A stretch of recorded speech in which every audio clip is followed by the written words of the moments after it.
नमस्कार दोस्तों, आपके माता पिता, गुरुदेव, भगवान और इष्ट देव सभी को मेरा प्रणाम। आज इस वीडियो में हम आपको दुर्गा सप्तशती का 5वां, 6वां, 7वां और 8वां अध्याय सुनाएंगे। चलिए 5वां अध्याय शुरू करते हैं।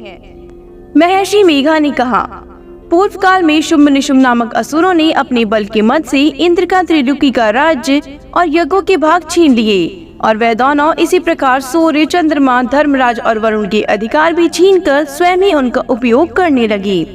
वायु और अग्नि का कार्य भी वही करने लगे, और इसके पश्चात उन्होंने जिन देवताओं का राज्य छीना था उनको अपने अपने स्थान से निकाल दिया।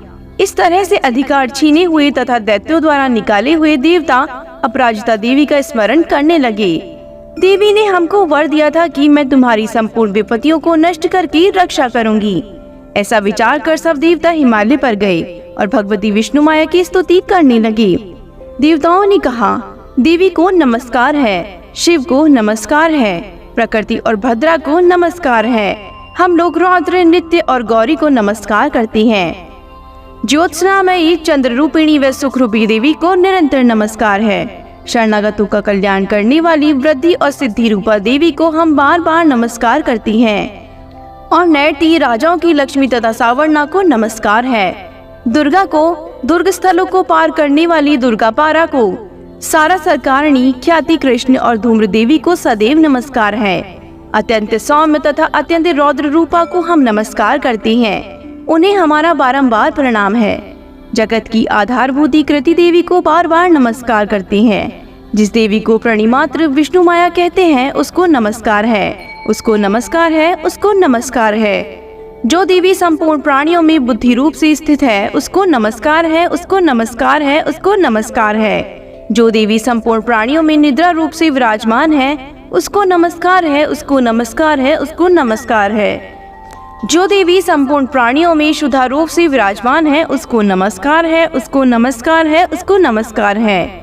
जो देवी संपूर्ण प्राणियों में छाया रूप से स्थित उसको नमस्कार है, उसको नमस्कार है, उसको नमस्कार है। जो देवी सब प्राणियों में शक्ति रूप से स्थित है उसको नमस्कार है, उसको नमस्कार है, उसको नमस्कार है। जो देवी सब प्राणियों में तृष्णा रूप से स्थित है उसको नमस्कार है, उसको नमस्कार है, उसको नमस्कार है। जो देवी सब प्राणियों में शांति रूप से स्थित है उसको नमस्कार है। जो देवी सब प्राणियों में जाति रूप से स्थित है उसको नमस्कार है। जो देवी सब प्राणियों में लज्जा रूप से स्थित है उसको नमस्कार है। जो देवी सब प्राणियों में शांति रूप से स्थित है उसको नमस्कार है। जो देवी सब प्राणियों में श्रद्धा रूप से स्थित है उसको नमस्कार है, उसको नमस्कार है, उसको नमस्कार है। जो देवी सब प्राणियों में कांति रूप से स्थित है उसको नमस्कार है। जो देवी सब प्राणियों में लक्ष्मी रूप से स्थित है उसको नमस्कार है। जो देवी सब प्राणियों में वृत्ति रूप से स्थित है उसको नमस्कार है। जो देवी सब प्राणियों में स्मृति रूप से स्थित है उसको नमस्कार है।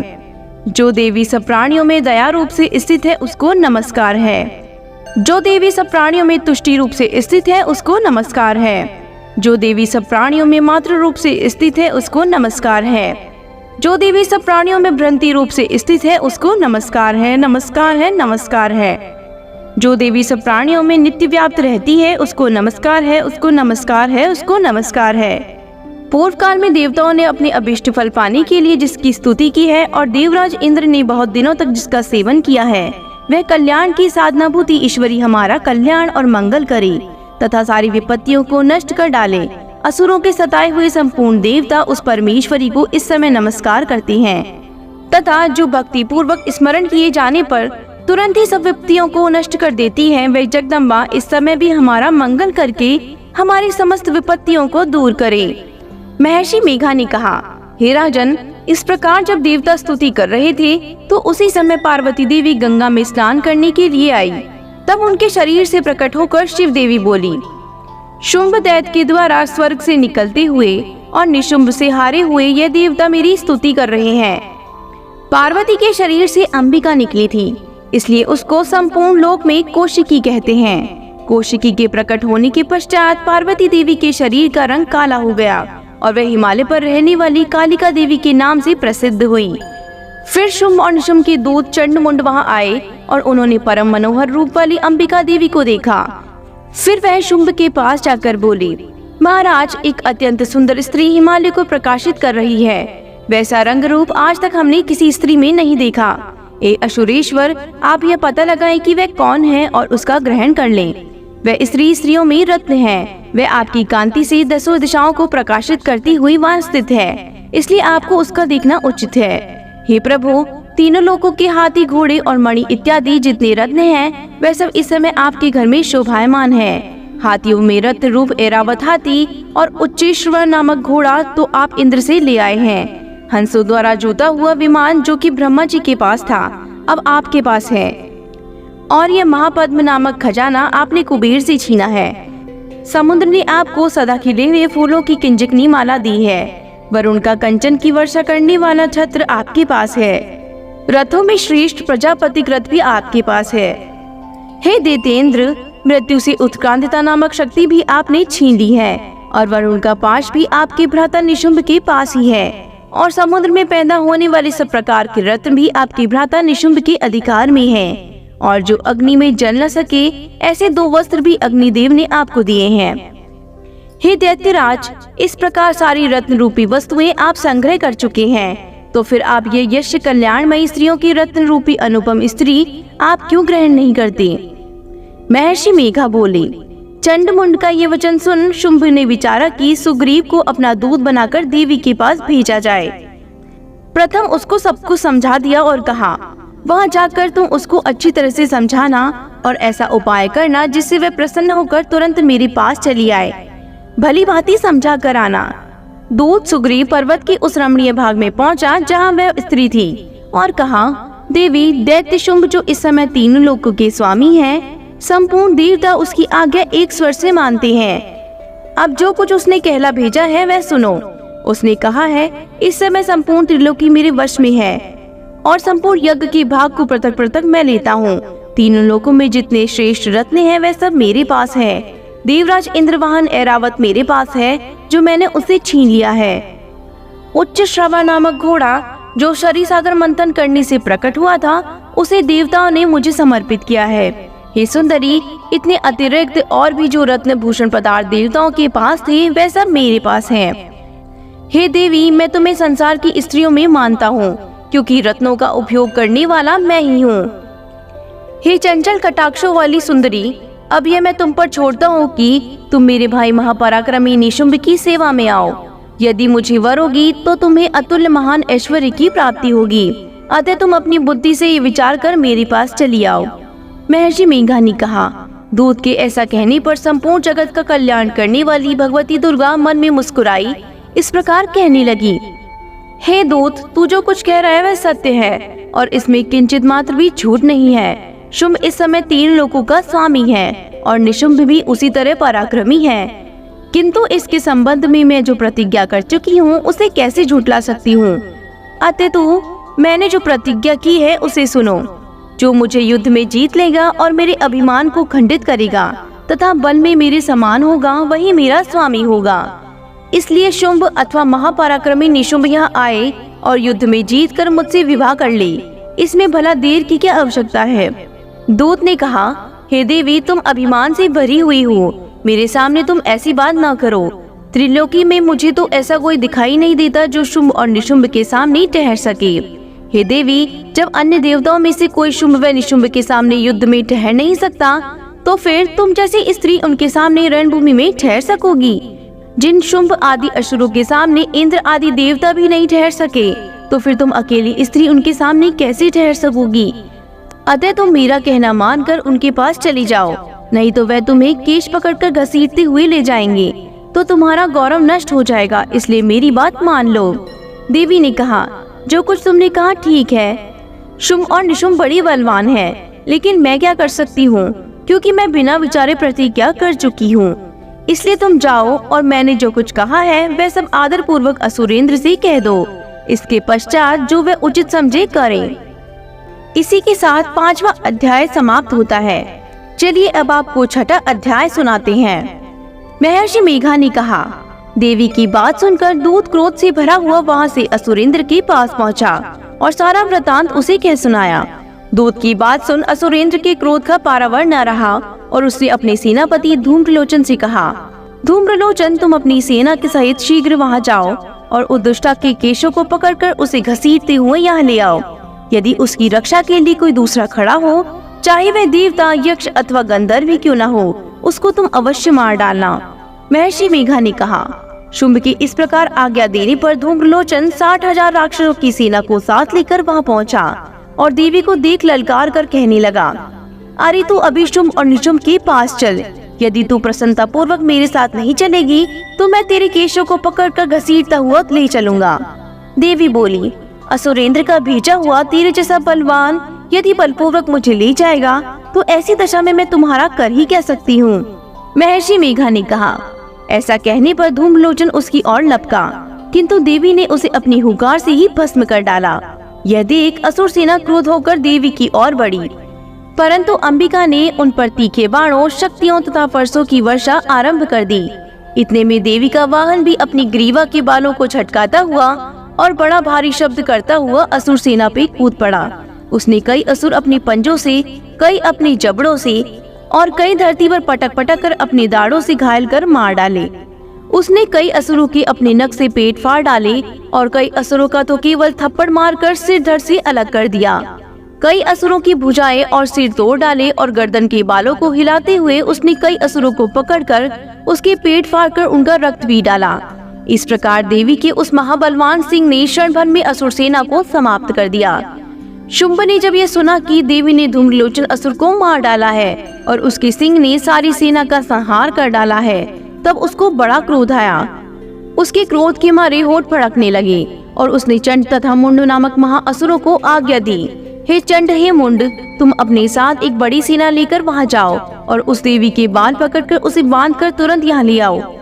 यदि उसको यहाँ लाने में किसी प्रकार का संदेह हो तो अपनी सेना सहित उससे लड़ते हुए उसको मार डालो और जब वह दुष्टा और उसका सिंह दोनों मारे जाएं, तब भी उनको बांधकर यहाँ ले आना। इसी के साथ छठा अध्याय समाप्त होता है। चलिए अब आपको 7वां अध्याय सुनाते हैं। महर्षि मेघा ने कहा, दैत्यराज की आज्ञा पाकर चंड और मुंड चतुर्गिनी सेना को साथ लेकर हथियार उठाए हुए देवी से लड़ने के लिए चल दिए। हिमालय पर्वत पर पहुंचकर उन्होंने मुस्कुराती हुई देवी को सिंह पर बैठी हुई देखा। जब असुर उनको पकड़ने के लिए तलवारें लेकर उनकी ओर बढ़े, तब अंबिका को उन पर बड़ा क्रोध आया और क्रोध के मारे उनका मुख काला पड़ गया। उनकी भ्रुकुटियां चढ़ गई और उनके लालाट में से अत्यंत भयंकर तथा अत्यंत विसम्रत मुख वाली लाल आंखों वाली काली प्रकट हुई, जो कि अपने हाथों में तलवार और पाश लिए हुए थी। वह विचित्र खड़ग धारण किए हुए थी तथा चीते के चर्म की साड़ी व नरमुंडों की माला पहन रखी थी। उनका मांस सूखा हुआ था और शरीर केवल हड्डियों का ढांचा था और जो भयंकर शब्द से दिशाओं को पूर्ण कर रही थी, वह असुर सेना पर टूट पड़ी और दैत्यों का भक्षण करने लगी। वह पार्श्व राक्षसों, अंकुशधारी महावतों, हाथियों पर सवार योद्धाओं और घंटा सहित हाथियों को एक हाथ से पकड़ पकड़ कर अपने मुंह में डाल रही थी और इसी प्रकार वह घोड़ों, रथों, सारथियों व रथों में बैठे हुए सैनिकों को मुंह में डालकर भयानक रूप से चबा रही थी। किसी के केश पकड़कर, किसी के पैरों से दबाकर और किसी दैत्य को छाती से मसलकर मार रही थी। वह दैत्य के छोड़े हुए बड़े बड़े अस्त्र शस्त्रों को मुंह में पकड़कर और क्रोध से भरकर उनको दांतों में पीस रही थी। उसने कई बड़े बड़े असुर भक्षण कर डाले, कितनों को रौंद डाला और कितनी उसकी मार के मारे भाग गए। कितनों को उसने तलवार से मार डाला, कितनों को अपने दांतों से समाप्त कर दिया और इस प्रकार से देवी ने क्षण भर में संपूर्ण दैत्य सेना को नष्ट कर डाला। यह देखकर महापराक्रमी चंड काली की ओर पलका और मुंड ने भी देवी पर अपने भयानक बाणों की वर्षा आरंभ कर दी और अपने हजारों चक्र उस पर छोड़े। उस समय वह चमकते हुए बाण व चक्र देवी के मुख से प्रविष्ट हुए इस प्रकार दिख रहे थे, जैसे मानो बहुत से सूर्य मेघों की घटा में प्रविष्ट हो रहे हों। इसके पश्चात भयंकर शब्द के साथ काली ने अत्यंत जोश में भरकर विकट अट्टहास किया। उसका भयंकर मुख देखा नहीं जाता था, उसके मुख से श्वेत दांतों की पंक्ति चमक रही थी। फिर उसने तलवार हाथ में लेकर हूं शब्द कहकर चंड के ऊपर आक्रमण किया और उसके केश पकड़ उसका सिर काट कर अलग कर दिया। चंड को मरा हुआ देखकर मुंड देवी की ओर लपका, परंतु देवी ने क्रोध में भरे हुए उसे भी अपनी तलवार से यमलोक पहुंचा दिया। चंड और मुंड को मरा हुआ देखकर उसकी बाकी बची हुई सेना वहां से भाग गई। इसके पश्चात काली चंड और मुंड की कटे हुए सिरों को लेकर चंडिका के पास गई और प्रचंड अट्टहास के साथ कहने लगी, हे देवी, चंड और मुंड को 2 महादैत्यों को मारकर तुम्हें भेंट कर दिया है। अब शुंभ और निशुंभ का तुम स्वयं वध करना। महर्षि मेघा ने कहा। वहाँ लाए हुए चंड और मुंड के सिरों को देखकर कल्याणकारी चंडी ने काली से मधुरवाणी में कहा, हे देवी, तुम चूंकि चंड और मुंड को मेरे पास लेकर आई हो, अतः संसार में चामुंडा के नाम से तुम्हारी ख्याति होगी। इसी के साथ 7वां अध्याय समाप्त होता है। चलिए अब आपको 8वां अध्याय सुनाते हैं।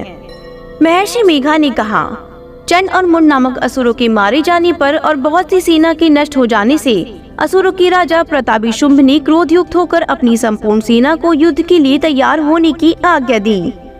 उसने कहा, अब उदयुद्ध नामक 86 असुर सेनापति अपनी सेनाओं के साथ युद्ध के लिए जाएं, और कंबू नामक 84 सेनापति भी युद्ध के लिए जाएं, और कौटिवीर नामक 50 सेनापति और धौम्रकुल नामक के 100 सेनापति प्रस्थान करें। कालक, दौहात, मौर्य और काल के ये दैत्य भी मेरी आज्ञा से सजकर युद्ध के लिए कूच करें। भयानक शासन करने वाला असुरों का स्वामी शुंभ इस प्रकार आज्ञा देकर बहुत बड़ी सेना के साथ युद्ध के लिए चला। उसकी सेना को अपनी ओर आते देखकर चंडिका ने अपनी धनुष की टंकार से पृथ्वी और आकाश के बीच का भाग गूंजा दिया। हे राजन, इसके पश्चात देवी के सिंह ने दहाड़ना आरंभ कर दिया और अंबिका के घंटे के शब्द ने उस ध्वनि की और भी बढ़ा दी। धनुष की टंकार, शेर की दहाड़ और घंटे के शब्द से पृथ्वी और आकाश के बीच का भाग गूंज उठा, और इसके साथ ही देवी ने अपने मुख को और भी भयानक बना लिया। ऐसे भयंकर शब्द को सुनकर राक्षसी सेना ने देवी तथा सिंह को चारों ओर से घेर लिया। हे राजन, उस समय दैत्यों के नाश के लिए और देवताओं के हित के लिए ब्रह्मा, शिव, कार्तिकेय, विष्णु तथा इंद्र आदि देवताओं की शक्ति, जो अत्यंत पराक्रम और बल से संपन्न थी, उसके शरीर से निकलकर उसी रूप में चंडिका देवी के पास गई। जिस देवता का जैसा रूप था, जैसा आभूषण थी और जैसा वाहन था, वैसा ही रूप, आभूषण और वाहन लेकर उन देवताओं की शक्तियां दैत्यों से युद्ध करने के लिए आई। हंसयुक्त विमान में बैठकर और रुद्राक्ष की माला तथा कमंडल धारण करके ब्रह्मा जी की शक्ति आई। वृषभ पर सवार होकर, हाथ में त्रिशूल लेकर, महानाग का कंकण पहनकर और चंद्र रेखा से भूषित होकर भगवान शंकर की शक्ति माहेश्वरी आई, और मोर पर आरूढ़ होकर हाथ में शक्ति लिए दैत्य से युद्ध करने के लिए कार्तिकेय जी की शक्ति उन्हीं का रूप धारण करके आई। भगवान विष्णु की शक्ति गरुड़ पर सवार होकर शंख, चक्र, श्रांग, गदा, धनुष तथा खड़ग हाथ में लिए हुए आई। श्री हरि की शक्ति वाराही वारा का शरीर धारण करके आई, और नरसिंह के समान शरीर धारण करके उनकी शक्ति नारसिंगी भी आई। उसकी गर्दन के झटकों से आकाश के तारे टूट पड़ते थे, और इसी प्रकार देवराज इंद्र की शक्ति ऐन्द्री भी ऐरावत के ऊपर सवार होकर आई। पश्चात इन देव शक्तियों से घिरे हुए भगवान शंकर ने चंडिका से कहा, मेरी प्रसन्नता के लिए तुम शीघ्र ही इन असुरों को मारो। इसके पश्चात देवी के शरीर में से अत्यंत उग्र रूप वाली और सैकड़ों गिद्दियों के समान आवाज करने वाली चंडिका शक्ति प्रकट हुई। उस अपराजिता देवी ने धूमिल जटा वाली भगवान श्री शंकर से कहा, हे प्रभु, आप मेरी ओर से दूत बनकर शुंभ और निशुंभ के पास जाइए और उन अत्यंत गर्विले दैत्यों से कहिए तथा उनके अतिरिक्त और भी जो दैत्य वहाँ युद्ध के लिए उपस्थित हों, उनसे भी कहिए, जो तुम्हें अपने जीवित रहने की इच्छा हो तो त्रिलोकी का राज इंद्र को दे दो। देवताओं को उनका यज्ञ भाग मिलना आरंभ हो जाए और तुम पाताल को लौट जाओ, किंतु यदि बल के गर्भ से तुम्हारी लड़ने की इच्छा हो तो फिर आ जाओ। तुम्हारे मांस से मेरी योगिनियां तृप्त होंगी। चूंकि उस देवी ने भगवान शंकर को दूत के कार्य में नियुक्त किया था, इसलिए वह संसार में शिवदूती के नाम से भी विख्यात हुई। भगवान शंकर से देवी का संदेह पाकर उन दैत्यों के क्रोध का कोई आर पार न रहा, और जिस स्थान पर देवी विराजमान थी वहां पहुँचे और जाने के साथ ही उस पर बाणों और शक्तियों की वर्षा करने लगे। देवी ने उसके फेंके हुए बाण, शक्तियां, त्रिशूल और फरसों को अपने बाणों से काट डाला, और काली देवी उस देवी के साथ आगे खड़ी होकर शत्रुओं को त्रिशूल से विदारण करने लगी और खटवांग से कुचलने लगी।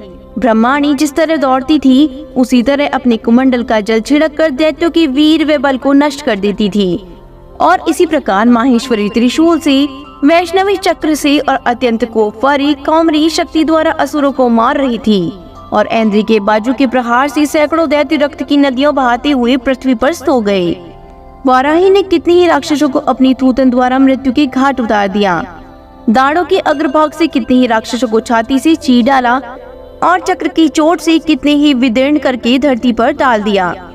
बड़ी बड़ी राक्षसों की नारसिंगी अपने नखों से विदीर्ण करके भक्षण कर रही थी, और सिंहनाद से चारों दिशाओं को गूंजती हुई रणभूमि में चल रही थी।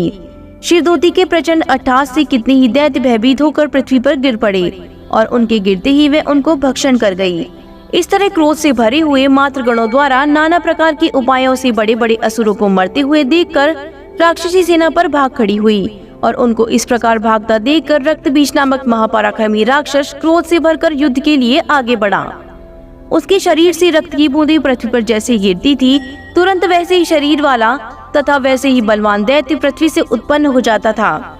रक्तबीज गदा हाथ में लेकर ऐन्द्री के साथ युद्ध करने लगा। जब ऐन्द्री शक्ति ने अपने व्रत से उसको मारा तो घायल होने के कारण उसके शरीर से बहुत सारा रक्त बहने लगा और उसकी प्रत्येक बूंद से उसके समान ही बलवान तथा महापराक्रमी अनेकों दैत्य भयंकर रूप से प्रकट हो गए। वह सबके सब दैत्य बीज के समान ही बलवान तेज वाले थे। वह भी भयंकर अस्त्र शस्त्र लेकर देवियों के साथ लड़ने लगे। जब ऐन्द्री के वज्र प्रहार से उनकी मस्तक पर चोट लगी और रक्त बहने लगा तो उसमें से हजारों ही पुरुष उत्पन्न हो गए। वैष्णवी ने चक्र से और ऐन्द्री ने गदा से रक्तबीज को चोट पहुंचाई और वैष्णवी के चक्र से घायल होने पर उसके शरीर से जो रक्त बहा उससे हजारों महाअसुर उत्पन्न हुए, जिसके द्वारा ये जगत व्याप्त हो गया। कौमारी ने शक्ति से, वाराही ने खड़ग से और माहेश्वरी ने त्रिशूल से उसको घायल किया। इस प्रकार क्रोध में भरकर उस महादैत्य ने सब मात्र शक्तियों पर पृथक पृथक गदा से प्रहार किया और माताओं ने शक्ति तथा शूल इत्यादि से उनको बार बार घायल किया। उससे सैकड़ों महादैत्य उत्पन्न हुए और इस प्रकार उस रक्त बीज के रुधिर से उत्पन्न हुए असुरों से संपूर्ण जगत व्याप्त हो गया, जिससे देवताओं को भय हुआ। देवताओं को भयभीत देखकर चंडिका ने काली से कहा, हे चामुंडे, अपने मुख को बड़ा करो और मेरे शस्त्रघात से उत्पन्न हुए रक्त बिंदुओं तथा रक्त बिंदुओं से उत्पन्न हुए महाअसुरों को तुम अपने इस मुख में भक्षण करती जाओ। इस प्रकार रक्त बिंदुओं से उत्पन्न हुए महादैत्यों को भक्षण करती हुई तुम रणभूमि में विचरो। इस प्रकार रक्त भीष्ट होने से यह दैत्य नष्ट हो जाएगा। तुम्हारे भक्षण करने के कारण अन्य दैत्य नहीं होंगे। काली से इस प्रकार कहकर चंडिका देवी ने रक्त बीज पर अपने त्रिशूल से प्रहार किया और काली ने अपने मुख में उसका रक्त ले लिया। तब उसने गदा से चंडिका पर प्रहार किया। प्रहार से चंडिका को तनिक भी कष्ट न हुआ, किंतु रक्त बीज के शरीर से बहुत सारा रक्त बहने लगा, लेकिन उसके गिरने के साथ ही काली ने उसको अपने मुख में ले लिया। काली के मुख से उस रक्त से जो असुर उत्पन्न हुए उनको उसने भक्षण कर लिया और रक्त को पीती हुई तदंतर देवी ने रक्त बीज को, जिसका खून काली ने पिया था, चंडिका ने उस दैत्य को वज्र, बाण, खड़ग तथा वृष्टि इत्यादि से मार डाला। हे राजन, अनेक प्रकार के शस्त्र से मारा हुआ और खून से वंचित वह महादैत्य रक्त बीज पृथ्वी पर गिर पड़ा। हे राजन, उसके गिरने से देवता अत्यंत प्रसन्न हुए और माताएं उन असुरों का रक्त पीने के पश्चात उद्धत होकर नृत्य करने लगी। इसी के साथ 8वां अध्याय समाप्त होता है। बोलो चामुंडे माता की जय हो। माता रानी के सभी स्वरूपों की जय हो। माता रानी सब पर अपनी कृपा बनाए रखे। दुर्गा सप्तशती के नियमित रूप से सभी अध्याय को सुनने के लिए हमारे चैनल के साथ बने रहें। अगर आपको हमारा वीडियो पसंद आया हो तो हमारे वीडियो को लाइक, शेयर एंड सब्सक्राइब जरूर करें और बेल नोटिफिकेशन को भी ऑन कर लें, जिससे आने वाली सभी व्रत और त्योहारों की जानकारी आपको मिलती रहेगी। और कमेंट बॉक्स में जय माता दी लिखना बिल्कुल भी न भूलें।